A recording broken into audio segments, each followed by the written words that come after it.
किया है, कितने से भाई 4 kg से, और पहले इनिशियल कितना टाइम है यहाँ पर, इनिशियल टाइम हमारे पास है बेटा 2 सेकेंड। तो इस बात को आप ध्यान रखेंगे, if the mass is increased by this the time period by the 1 second, कितना इंक्रीज कर रहा है, 1 सेकेंड से इंक्रीज कर रहा है, ठीक है।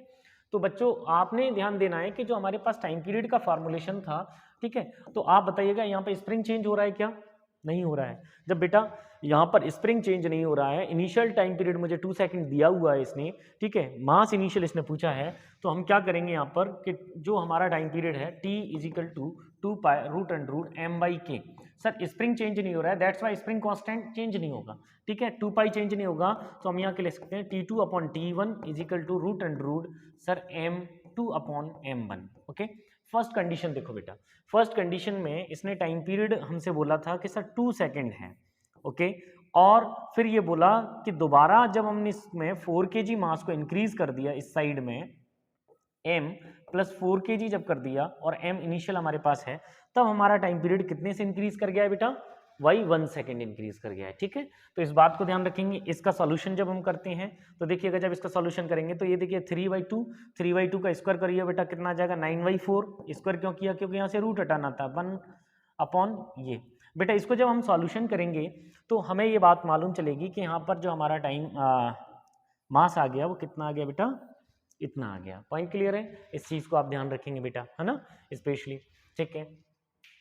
नेक्स्ट क्वेश्चन की बात करते हैं, ठीक है। देखो क्या है नेक्स्ट क्वेश्चन,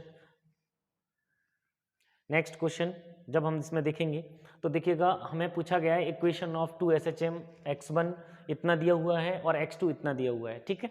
आप बच्चों यहाँ पे ध्यान रखें कि जब आपको इस टाइप से कुछ वैल्यूज x1 और x2 की फॉर्म में दी हुई हैं, ठीक है, सो x1 आपको दिया हुआ है, कितना दिया है बेटा 5 sin, ठीक है, 2 पाई t प्लस π/4 यही दिया है बेटा, ओके। सर हमें ये दिया हुआ है, और क्या दिया है बेटा, सेकंड इक्वेशन हमें दी है कितनी, x2 is equal to 5 root, okay, और यहाँ पर दिया है sine 2 pi t, okay, plus cos 2 pi t, okay, यही कुछ दिया हुआ है, ठीक है। अब बच्चों आप ध्यान दीजिएगा, अगर मुझे यहाँ पर वैल्यूज दी हैं, ठीक है, तो आपको क्या करना है कि यहाँ पर ये दो इक्वेशंस हैं, ठीक है, एक तरीके से दो इक्वेशंस को सुपर इम्पोज किया है। जब इनको सुपर इम्पोज करते हैं तो बताइएगा 1 इसके साथ होगा, 1 इसके साथ होगा, दोनों का रूट में स्क्वायर करके आगे हम ले आए, ठीक है, तो हमारे पास क्या आ जाएगा 5√2 इंटू √2, ओके। ऐसा क्यों किया, ऐसा इसीलिए भी हमने किया है कि बच्चों आपने देखा होगा यहाँ पे कि जब हमारे पास यहाँ पर साइन 2 पाई t, ठीक है, इंटू कॉस π/4 हम जब करेंगे तो cos π/4 की वैल्यू कितनी होती है, 1 होती है, 1/√2 इधर डिवाइड दे देंगे, ऊपर मल्टीप्लाइड कर देंगे, प्लस इस साइड में भी ऐसा कर लेंगे sir, sign π/4 into cos 2 pi t, ऐसा कुछ है यहाँ पे। सॉल्यूशन जब हम करते हैं बेटा तो हमारे पास कितना आ जाता है, ये 10 आ जाता है, ठीक है, 10, और ये वैल्यू कितनी आ जाती है, साइन सर 10 वैल्यू आएगी इधर, ठीक है,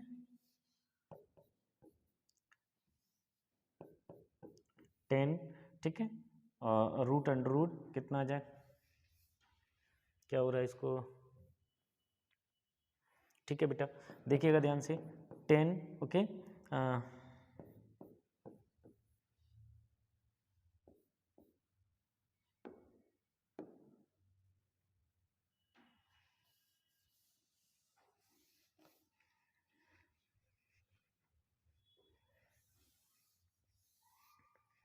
चलिएगा बच्चा ध्यान दो, इसमें हमें दोनों इक्वेशंस दी हुई हैं, ठीक है, दोनों इक्वेशंस को जब हम यहाँ पे सॉल्व करते हैं तो हमने क्या करना है कि सर √2 का इधर डिवाइड दे देना है, ठीक है, बोथ साइड, और √2 का ऊपर की साइड में मल्टीप्लाई कर देना है। जब हम मल्टीप्लाई करेंगे तो यहाँ पर वैल्यू आ गई 10, और इसका सॉल्यूशन करने के बाद हमारे पास आता है 2 पाई t प्लस π/4, ओके। अब बच्चा आप ध्यान दीजिएगा, दो इक्वेशंस दे रखी हैं, इनके एम्पलीट्यूड का रेशियो हमसे पूछा है, सो इसका रेशियो 5/10 हो जाएगा, तो फर्स्ट एम्पलीट्यूड का रेशियो कितना हो जाएगा बेटा, यहाँ पे ये हो जाएगा सर 1/2, ओके। और दूसरा क्वेश्चन क्या पूछा है बेटा, यहाँ पर फेज डिफरेंस, भाई इसका फेज कितना है 2π/t/4 और 2πt प्लस π/4, दोनों में से अगर सब्ट्रैक्ट करेंगे तो फेज डिफरेंस कितना आ जाएगा, del phi is equal to बेटा 0 आ चुका है, ठीक है, इस बात को ध्यान रखेंगे। चलेगा, आगे चलते हैं बेटा। यहाँ पर कौन सा क्वेश्चन बन जाएगा आंसर? सर ये बी बन जाएगा। ठीक बेटा, आगे चलते हैं। इसमें क्या बोल रहा है? A particle performing SHM the total energy is E when the displacement of the particle is half of the amplitude. ठीक है, the kinetic energy will be. बच्चों आपने ये देखा होगा कि जब हम kinetic energy and potential energy के ग्राफ की बात करते हैं तो उस केस में हमने कहा था कि बेटा मीन पोजीशन पे ये दोनों जहां पर इक्वल होंगी वहां पर E/2 और डिस्प्लेसमेंट कितना होगा बेटा? डिस्प्लेसमेंट होगा एम्पलीट्यूड बाई √2। और फिर हमने आपको समझाया था कि एम्पलीट्यूड का अगर हाफ आपको दिया जाए तब सर आपसे पूछा जाएगा कि ये potential energy and kinetic energy वाला ग्राफ क्या है। तो देखिएगा पोटेंशियल एनर्जी पीक पोजीशन पे ज़्यादा होती है, दैट्स वाई ये पोटेंशियल एनर्जी का ग्राफ है, और काइनेटिक एनर्जी मीन में ज़्यादा होती है या मीन पोजीशन पे ज़्यादा होती है, तो ये वाला ग्राफ किसका है? काइनेटिक एनर्जी का। ओके, तो बच्चों आप ध्यान दीजिएगा, ये टोटल एनर्जी है। ठीक है, टोटल एनर्जी जो है वो हमेशा कांस्टेंट रहती है और दो potential energy plus kinetic energy को ऐड करने के बाद मिलती है हमें। ठीक है, इस बात को आप ध्यान दें। तो बेटा हमने देखा कि यहाँ पर वैल्यू कितनी आ रही थी सर? ये आ रही थी 3E/4, और यहाँ पर वैल्यू कितनी आ रही थी सर? E/4। और हमने यहाँ पर ये भी देखा था कि ये सेक्शंस 1/4 हैं। ठीक है, तो हमने आपको ये भी कहा था कि एवरेज काइनेटिक एनर्जी पर साइकिल के लिए 1/4, ठीक है, m⍵² a² होता है, राइट ना, एम्पलीट्यूड का स्क्वायर। या हम कह सकते हैं कि एवरेज काइनेटिक एनर्जी जो होती है हमारे पास कितनी होती है बेटा? Average kinetic energy average and potential energy average sir पर साइकिल के लिए हमारे पास होती है 1/4 m⍵² a², या इसको हम लिख सकते हैं टोटल एनर्जी बाई 2। ठीक है, इस बात का ध्यान रखें आप लोग।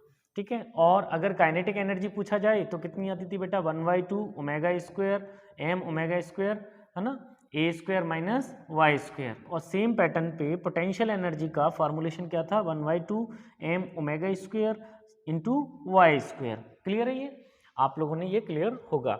तो देखिएगा अभी क्वेश्चन को देखते हैं। सर पूछ रहा है हाफ एम्पलीट्यूड पर काइनेटिक एनर्जी कितनी, और टोटल एनर्जी E है, तो हाफ एम्पलीट्यूड पर काइनेटिक एनर्जी वाला ग्राफ ये है ना, तो कितना है? 3E/4। तो देखो 3E/4 है कि नहीं है? क्लियर, इस बात को ध्यान रखें। चलिएगा फॉर्मुलेशन अच्छे से पढ़ लो बेटा, है ना, जो मेरा वीडियोस दिए हैं उनको अच्छे से आप देखिएगा। अब देखें बेटा, यहाँ पर क्या दे रहा है सर? एक सिंपल पेंडुलम है, ओके, और एक रॉड पिवोटेड पेंडुलम है। ठीक है, ठीक है, कंपाउंड पेंडुलम हो गया, सिंपल पेंडुलम हो गया। ठीक है, स्मॉल एम्पलीट्यूड है दोनों का same. What is the ratio of their periods, है ना, swing the length are identical. Okay, length भी सेम है। चलेगा, तो बताइए बच्चा, सिंपल पेंडुलम जो होता है, सिंपल पेंडुलम के लिए हम बात करते हैं 2π√L/g के लिए टाइम पीरियड। ओके, T1 हो गया सिंपल पेंडुलम के लिए, और T2 कंपाउंड पेंडुलम की बात करते हैं 2π√, सर यहाँ पर आता है moment of inertia upon mgh। h क्या है? सेंटर ऑफ मास की डिस्टेंस, कहाँ से? पिवोट से। चलेगा बच्चों, बताइएगा 2π रॉड के एंड के about moment of inertia mL²/3, okay, और mgh की वैल्यू कितनी होगी बेटा? L/2। जब बच्चों आप इसको सॉल्यूशन करेंगे तो आप ये पाएंगे यहाँ पे कि m से m कट गया, l से l, ओके, और ये वैल्यू हमारे पास कितनी आ जाएगी? 2π√, ऊपर क्या जाएगा बेटा? 2, ओके, और l ऑलरेडी बचा हुआ है 2L/3g। ये फॉर्मूला हमारे पास बचा कंपाउंड के लिए, और ये हमारे पास किसके लिए? सिंपल के लिए। बेटा इन दोनों का रेशियो हम कर सकते हैं क्या? देखिएगा हम करके देखते हैं। Sir T1/T2 is equal to कितना आ जाएगा? 2π से 2π, ओके, सर यहाँ पर भी g है और यहाँ पर भी g है, l है, कट जाएगा, कितना आ जाएगा बेटा? यहाँ पर 1/√, है ना, इतना आ जाएगा। क्लियर है? अब बच्चों आपको एक बात समझनी पड़ेगी कि यहाँ पर हमें जो रेशियो दे रखे हैं उन रेशियो में भी थोड़ा सा इसने घुमा दिया है हमको। ठीक है, अब देखिएगा, या तो हम यहाँ पे करें कि सर 1/√2/3, ओके, या फिर बेटा इसको उल्टा लिखना है तो इसको हमें पलटना पड़ेगा, राइट ना, इसको स्प्लिट करना, इस टाइप से फ्लिप करना पड़ेगा। तो फ्लिप जब हम करेंगे तो ये आगे आ जाएगा और ये पीछे चला जाएगा।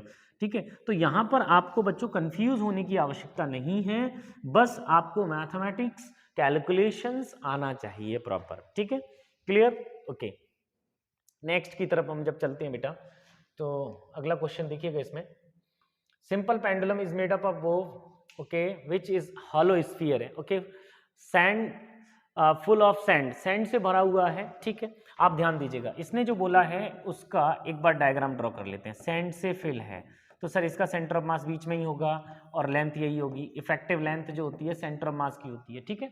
ओके, फिर बाद में क्या बोला, by means of wire, okay, if all the sand is drained out, बाहर निकाल दिया पूरा सैंड, जब बाहर निकाल दोगे तो बच्चा जब सैंड आप बाहर निकाले ही देंगे तो उस केस में भी सेंटर ऑफ मास उसी जगह पर होगा, और जब ये फुल है टोटल तब भी सेंटर ऑफ मास वहीं होगा। तो यहाँ पर चेंज क्या हो रहा है ना, देखिएगा, time period only depend on the length and g, ठीक है। तो जब यहाँ पर लेंथ या इफेक्टिव लेंथ चेंज नहीं हो रही है, दैट्स वाई टाइम पीरियड भी चेंज नहीं होगा। तो बेटा यहाँ पर क्या आ जाएगा, यहाँ पे हमारा, यहाँ पर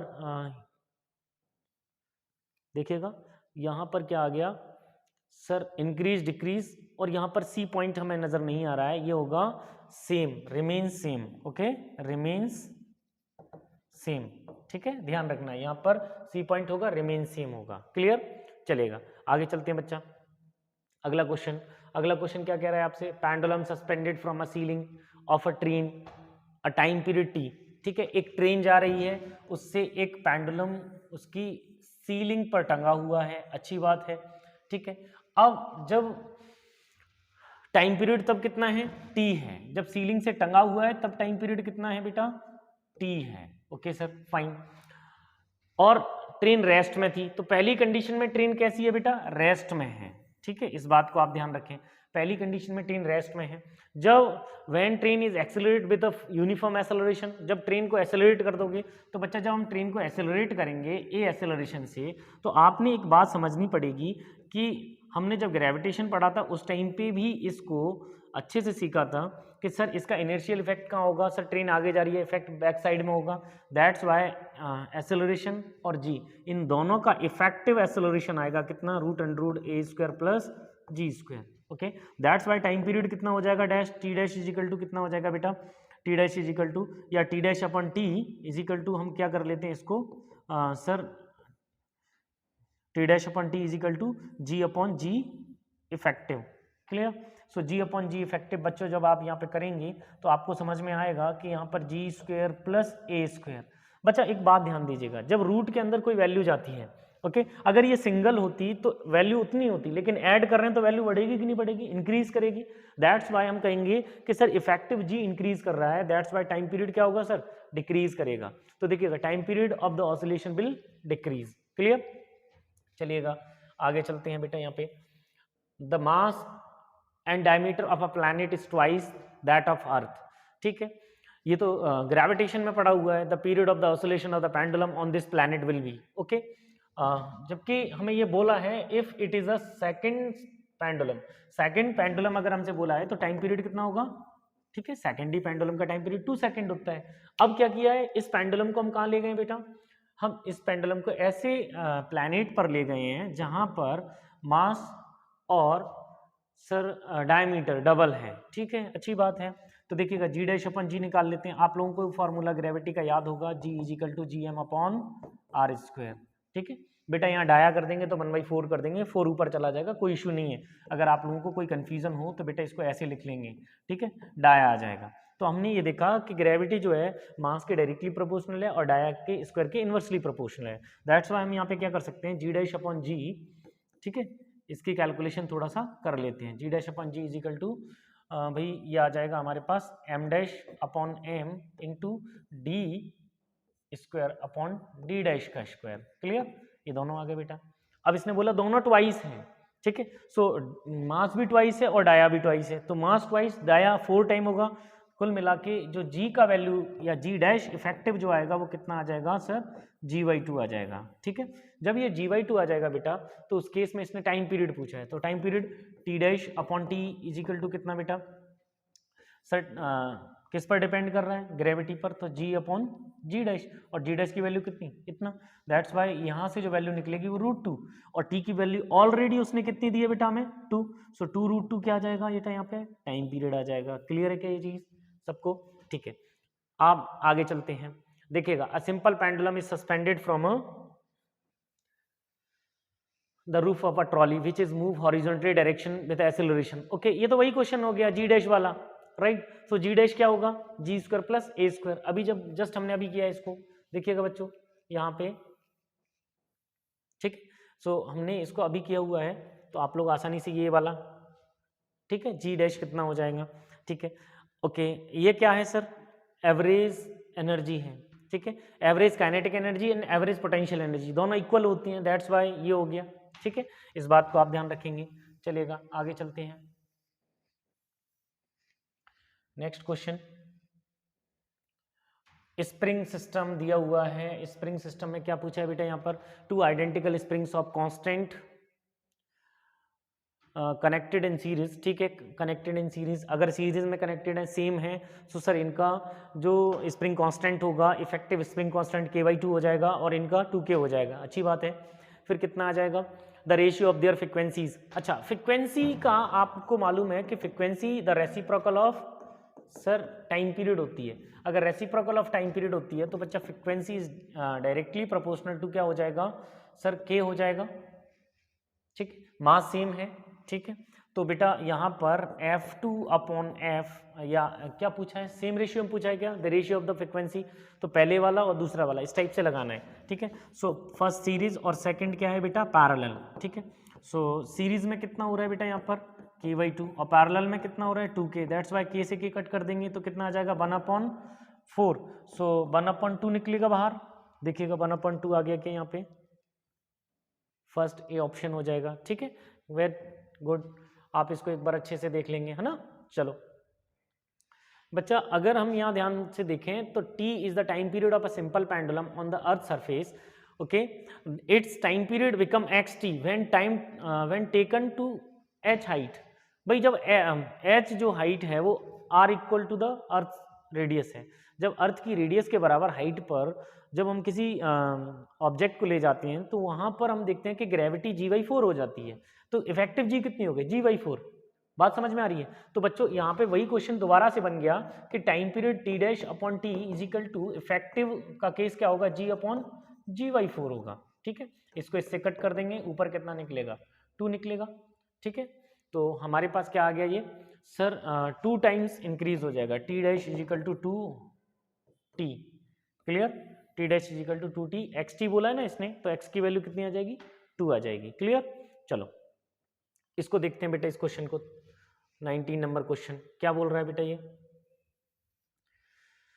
for a simple harmonic motion in a mass spring system shown in the mass of the block 1 kg, okay 1 kg का ब्लॉक है, तब एंगुलर फ्रीक्वेंसी ω1 है, when the mass block 2 kg, जब इसको 2 kg का बना देंगे तब फ्रीक्वेंसी कितनी है ω2, देन रेशियो पूछा है, ω2/ω1 पूछा है। अच्छा बताओ बेटा, यहाँ पर स्प्रिंग चेंज हो रही है क्या, नहीं हो रही है, दैट्स वाई यहाँ पर जो एंगुलर फ्रीक्वेंसी है वो inversely proportional to the mass होती है। So omega is inversely proportional to the root of mass, यही होगा। सो ω2/ω1 इज इक्वल टू क्या हो जाएगा सर, m1/m2। पहले केस में मास कितना 1 और दूसरे केस में मास कितना 2 kg, सो 1/√2 आ जाएगा, नहीं आ जाएगा, इस बात को ध्यान रखें। अगला क्वेश्चन बात करते हैं बेटा, यहाँ पे देखिएगा, a mass ma attach to the system, okay. ये देखो, ये इस टाइप का सिस्टम जो है, जब भी आपको इस टाइप का सिस्टम दिखे तो आप इसका इक्विवेलेंट बनाने की कोशिश करो। इक्विवेलेंट कैसे बनाते हैं बेटा, इक्विवेलेंट हम इसको ऐसे बना लेते हैं, देखिएगा ऐसा सोचिएगा, जब हम इसको इधर पुश करते हैं तो ये वाले स्प्रिंग क्या करेगा सर, पुल करेगा और ये पुश करेगा, ठीक है। और जब हम इधर पुश करते हैं तो ये वाला पुश करेगा और ये वाला पुल करेगा, मीन्स ये दोनों एक्टिव हैं। जब दोनों एक्टिव हैं तो हम क्यों ना इसको एक इक्विवेलेंट डायग्राम बना लें इसका, और दोनों स्प्रिंग को क्या करें, पैरेलल लगा दें। और उधर वाला कितना है बेटा k1 और ये वाला कितना है बेटा k2, दैट्स वाई कि इक्विवेलेंट पैरेलल के केस में क्या हो जाएगा k1 प्लस k2। और टाइम पीरियड हम अच्छे से जानते हैं 2π√m/ क्या होता है बेटा k इफेक्टिव, सो k1 प्लस k2 आना चाहिए यहाँ पे। देखिएगा कोई ऑप्शन है क्या, ये नहीं है, ये फ्रिक्वेंसी है, टाइम पीरियड पूछा है, अच्छी बात है। चलिएगा आगे चलते हैं इसमें, ठीक है। कहाँ चलेगा, इसको देख लेते हैं।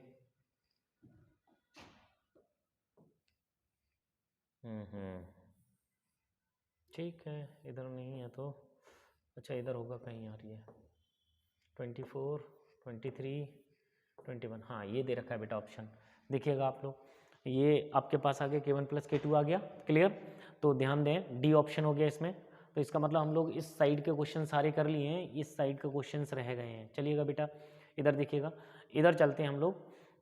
बेटा ये वाला भी एक बहुत बढ़िया आपको स्प्रिंग सिस्टम डायग्राम दिया हुआ है, ठीक है, क्वेश्चन नंबर 6 है ये, ठीक है। अच्छा बच्चों इस बात को ध्यान रखेंगे, ये इस टाइप से है, ठीक है, 2 रो या 2 कॉलम बेस है ये, ठीक है। पेज जो हमने एक साइड का इसको कंप्लीट कर लिया था, दूसरी साइड हमसे रह गई है, तो इसको भी हम कंप्लीट करते हैं, ठीक है। और शायद यहाँ पे हमें प्रॉब्लम भी आई थी, देखो कहाँ पर, इधर इस साइड में, ये वाला, यहाँ पर 2 ही ऑप्शन मिल रहे थे हमको, राइट ना। इसका ऑप्शन बेटा इस साइड में है, ध्यान रखें इधर, है ना। चलिएगा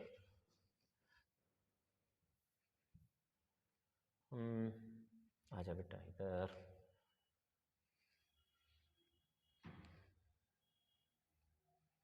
ठीक है, ध्यान दीजिएगा, ये रिमेन सेम यहाँ था वो, है ना।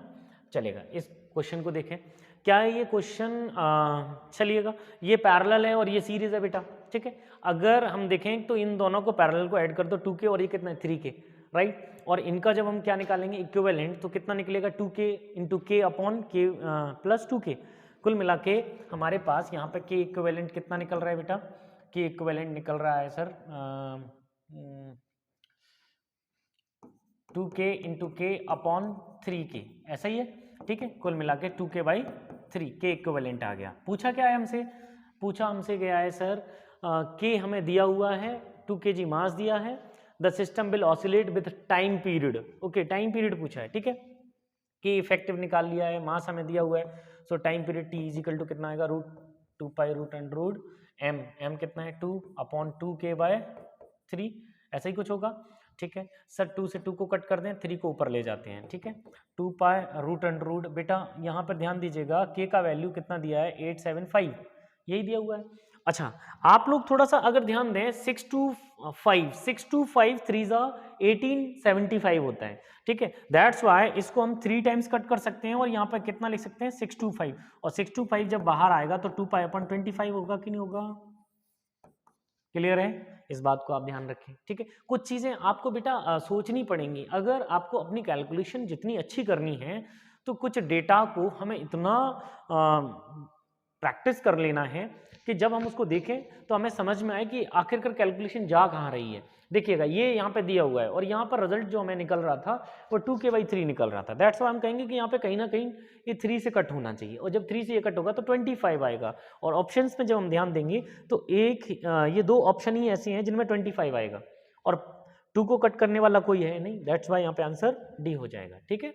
अगला चलते हैं बेटा, क्या बोल रहा है sir, 2 pendulums of length 1.4 and 1 meter start swinging, एक साथ झूलना स्टार्ट करते हैं, after how many vibration of the bigger pendulum they will again start swing, okay. वो कब स्टार्ट करेंगे एक साथ स्विंग करना।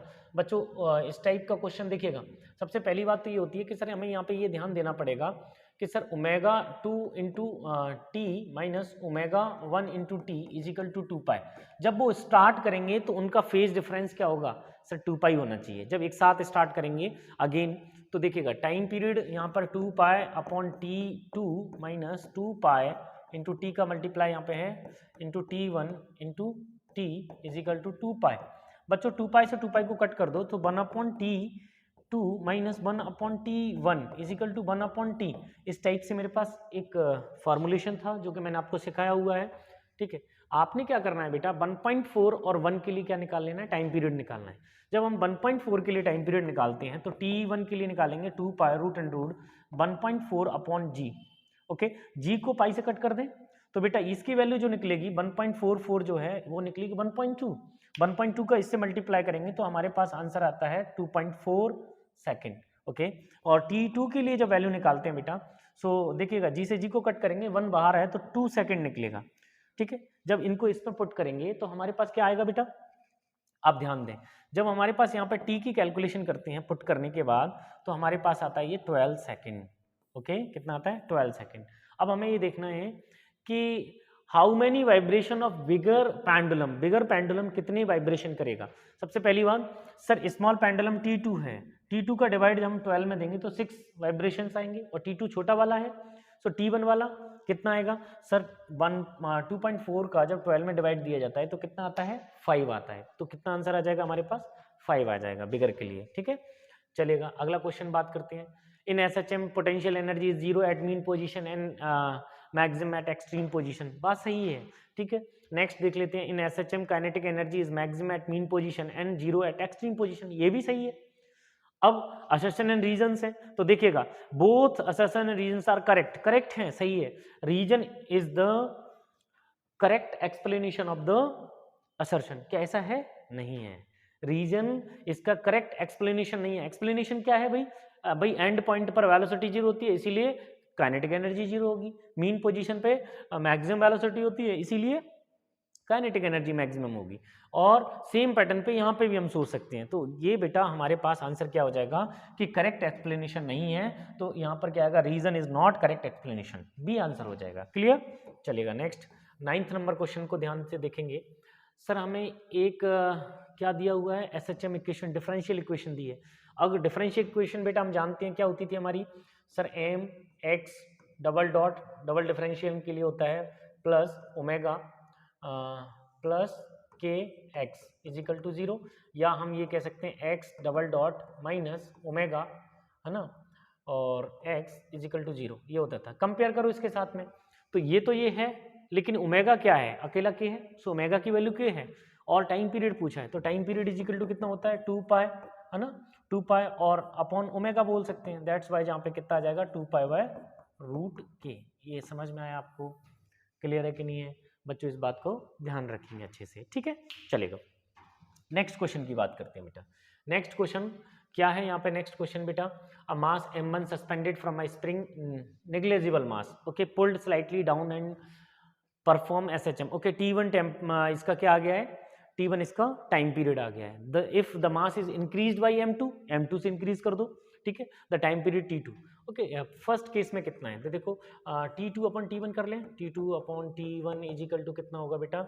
मास पे डिपेंड कर रहा है, स्प्रिंग चेंज नहीं हो रही है इसीलिए K चेंज नहीं होगा, तो हम क्या करेंगे यहाँ पर T2, सो M2 ऊपर ही होता है, सो M1 प्लस M2 अपॉन बेटा कितना आएगा? M1, चलेगा, इसका स्क्वायर कर दो, T2 का स्क्वायर अपॉन T1 का स्क्वायर इजिकल टू M1 में डिवाइड जब हम देंगे, देखिएगा M1 plus M2 upon M1। बच्चों आप इस बात को ध्यान रखेंगे कि यहाँ पर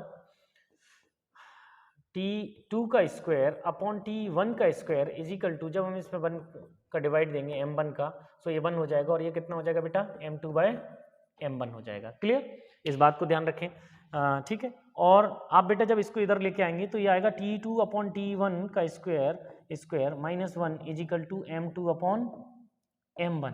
क्या हमें M2 अपॉन M1 का रेशियो पूछा है? यस सर, ठीक है। तो देखिएगा जरा, यहाँ पर जब हम 1 को क्या करेंगे? कैलकुलेट करेंगे, तो उस केस में क्या होगा? इसको सॉल्व करते हैं, सो T2 square minus T1 square upon T1 का square is equal to M2 upon M1। क्या बच्चों हमारे पास ये आ रहा है? बिल्कुल सर आ रहा है। क्लियर, कोई दिक्कत नहीं है, चलेगा आगे चलते हैं। टाइम पीरियड G/6 वाले केस में भाई G इफेक्टिव कितना हो जाएगा? G plus A, okay, so A कितना दिया? G/6, clear. तो जब G/6 दिया हुआ है A, तो देखिएगा हमारे पास आंसर तो 7 में जाना चाहिए। देखो T इजिकल टू कितना होता है बेटा हमारे पास? 2 पाई root under root sir L upon G effective, यही होता है। सो T2 upon T1 is equal to कितना आ जाएगा बेटा? इन्वर्सली प्रोपोर्शनल चल रहा है, G upon G effective, okay sir. जब G अपॉन G इफेक्टिव वाला केस आता है तो T2 कितना बोलेंगे यहाँ पे? T2 upon T is equal to G का वैल्यू उतना ही है, ठीक है, G upon G plus G/6। जब इसको सॉल्व करेंगे तो नीचे 7 आना चाहिए, ऊपर 6 आना चाहिए, कुल मिला के हमारे पास रूट में 6/7 आएगा, और रूट में 6/7 कहाँ पर है सर? C में है। क्लियर, आंसर आ जाएगा। क्लियर है, चलो फिर आगे चलते हैं बेटा। यहाँ पे क्या हुआ?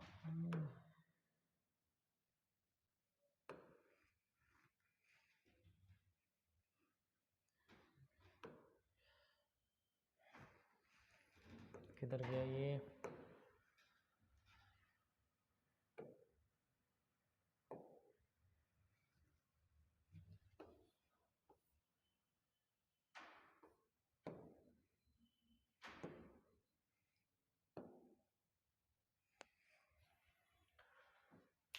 एक सेकंड में बेटा आता है, देखिएगा ये आ गया अगेन। ठीक है, अगला क्वेश्चन देख लेते हैं 16। The motion of the simple pendulum executing SHM कितना है, ये है बेटा, where time is measured in second the length of the pendulum. Okay बच्चों, यहाँ पर क्या कोई अदर इन्फॉर्मेशन हमें दी है जिससे हम पेंडुलम का टाइम पीरियड या कोई चीज़ कैलकुलेट कर सकते हैं? लेंथ पूछा है हमसे, तो सर हमारे पास सिर्फ एक ही इन्फॉर्मेशन बची रह जाती है, कौन सी वाली सर? ओमेगा। ओके, ओमेगा कितना है यहाँ पर बच्चों? अगर आप ध्यान दें तो ओमेगा यहाँ पर है सर पाई। ओके, और ओमेगा की वैल्यू जो होती है 2π/t होती है, दैट्स वाई पाई से पाई कट करोगे तो t इजिकल टू कितना आ गया 2 सेकेंड। ओके, जब सिंपल पेंडुलम है तो t इजिकल टू कितना लिखेंगे आप लोग यहाँ पे? t इजिकल टू लिखेंगे 2π√√L/g। बेटा जब इसको सॉल्व करते हैं तो 2 से 2 कट कर दीजिएगा तो 1/π²। Okay, L/g। कुल मिला के जब बच्चों में यहाँ पे L की वैल्यू निकालता हूँ तो कितनी निकलेगी? देखिएगा L की वैल्यू निकलेगी g/π², और इसकी कैलकुलेशन जब हम करते हैं तो लगभग 1 मीटर आती है। सो क्लोज वैल्यू यही होनी चाहिए, 97 से ज़्यादा 99.4, सो 99.4 सेंटीमीटर। ओके, क्लियर है? चलो नेक्स्ट क्वेश्चन के बारे में बात करते हैं बेटा। 1 kg executing simple harmonic motion displacement in second, और ये हमें दिया हुआ है। ठीक है, और क्या पूछा? Maximum kinetic energy. अच्छा, मैक्सिमम काइनेटिक एनर्जी जब हमसे पूछा है तो बताइएगा मैक्सिमम काइनेटिक एनर्जी कितनी होती है बेटा? मैक्सिमम काइनेटिक एनर्जी की जब आप बात करेंगे तो आएगा 1/2 m⍵² a²। क्लियर? सो 1/2 m की वैल्यू कितनी है बेटा यहाँ पे? सर 1 kg है, और ओमेगा की वैल्यू कितनी है बेटा? 100। देखिएगा ये 100 है, 100 का स्क्वायर हो गया। ओके, एंड एम्पलीट्यूड 6, लेकिन सेंटीमीटर में ध्यान रखेंगे, तो जब सेंटीमीटर में तो 6/100 का स्क्वायर करेंगे, सो 100 से 100 को कट कर देंगे 36, और वैल्यू कितनी निकल आएगी बेटा? यहाँ पे एनर्जी है इसीलिए 8 जूल आ जाएगा। क्लियर? इस चीज़ को ध्यान रखें। क्लियर है? तो आप लोग इस बात को ध्यान रखेंगे अच्छे से। अगला क्या है बेटा यहाँ पे? A particle execute SHM with amplitude and time period t, displacement of the particle half of the maximum speed। Okay, देख लेते हैं मैक्सिमम स्पीड का हाफ है तब एम्पलीट्यूड कितना होगा। बच्चों हम स्पीड के बारे में जानते हैं, स्पीड कितनी होती है बेटा? v is equal to ω√√a² minus y², यही होती नहीं होती है? ठीक है, सो यहाँ पर मैक्सिमम स्पीड इतनी होगी बेटा a⍵/2, ω√√, कितना होगा बेटा यहाँ पे? a² minus y²। ओमेगा से ओमेगा को कट कर दो और यहाँ पर आ जाएगा a²/4 is equal to a² minus y²। बच्चों जब इसको आप सॉल्यूशन करोगे तो आपको मालूम चलेगा कि यहाँ पर √3 आना चाहिए। कितना आना चाहिए? √3। देखो देखो, जब इसको y की वैल्यू हम निकालेंगे तो इस केस में y इजिकल टू कितना आएगा बेटा? y इजिकल टू आएगा सर √3a/2। देखो यहाँ पे है वैल्यू कितनी आ गई? यहाँ पे 3 आ गया। ओके, चलेगा। नेक्स्ट क्वेश्चन क्या है सर? 2 स्प्रिंग्स हैं TA एंड TB, तो TB/TA पूछा है इसने, TB/TA पूछा है। चलेगा, दोनों एक ही स्प्रिंग है, सो यहाँ पे KY2 होगा, यहाँ पे K होगा, सो KY2 की वजह से ये कहाँ जाएगा? नीचे, राइट ना? और टाइम पीरियड जो है इन्वर्सली प्रोपोर्शनल होता है, इसीलिए यहाँ पर x की वैल्यू कितनी आएगी? 2 निकल कर आएगी। देखिएगा TV/TA बच्चा जब आप करेंगे तो आपको मालूम चलेगा कि KA/KV वाला केस है, KV को जब 1/2 रखेंगे तो ऊपर 2 जाएगा रूट में, सो वैल्यू निकल आई मेरे पास। क्लियर? इस बात को ध्यान रखेंगे आप। अगला वाला क्वेश्चन 24 में ये कैसे हैं सर? सीरीज, और ये कैसे हैं? पैरेलल। तो सीरीज में कितना होगा बेटा ये? तो देखिएगा 2K/3 आना चाहिए, और ये कितना आएगा? 3K। ठीक है, और हमसे क्या पूछा है? फर्स्ट का टाइम पीरियड दिया है, सेकंड का टाइम पीरियड पूछा है। ठीक है, चलो कर लेते हैं। क्या इसी टाइप का क्वेश्चन है ये? टी पैरेलल हमसे पूछा है, टी सीरीज हमें दिया है, और सर मास सेम है, दैट्स वाई यहाँ पर ए के लिए कितना निकला था हमारे पास? सर ये निकला था 2K/3, और ये कितना निकला था बेटा? 3K। ठीक, सो K से K को कट कर दो, 3 यहाँ आएगा, 3 से 3 कट कर देंगे बाहर। ठीक है, रह क्या जाएगा? अकेला √2। x की वैल्यू पूछिए, √2 वैल्यू आ गई आंसर। क्लियर? नेक्स्ट क्वेश्चन को इसको देख लो बेटा। क्या ये वही क्वेश्चन है जो सर यहाँ पर हमने क्या किया है कि इसको इक्विवेलेंट बना सकते हैं? इक्विवेलेंट जब बनाएंगे तो K + K 2K, राइट ना, और 2k के अकॉर्डिंग ये हमारे पास है ही वैल्यू, हम निकाल सकते हैं time period. So time period is equal to 2 pi root under root कितना था बेटा 2 kg मास है, और k इफेक्टिव भी कितना आ गया है 2, क्लियर। और k का वैल्यू कितना दिया बेटा इसने 20, 2k के लिए 20। चलो कैलकुलेट कर लेते हैं बेटा, ठीक है। सो कैलकुलेशन करते हैं तो कितना आ जाएगा हमारे पास, सर ये आ गया 2, ये कट गया, ओके। अब देखिएगा यहाँ पर पाई है और यहाँ पर x है और यहाँ पर 2 है, तो 2 को अंदर ले जाना पड़ेगा ना बेटा।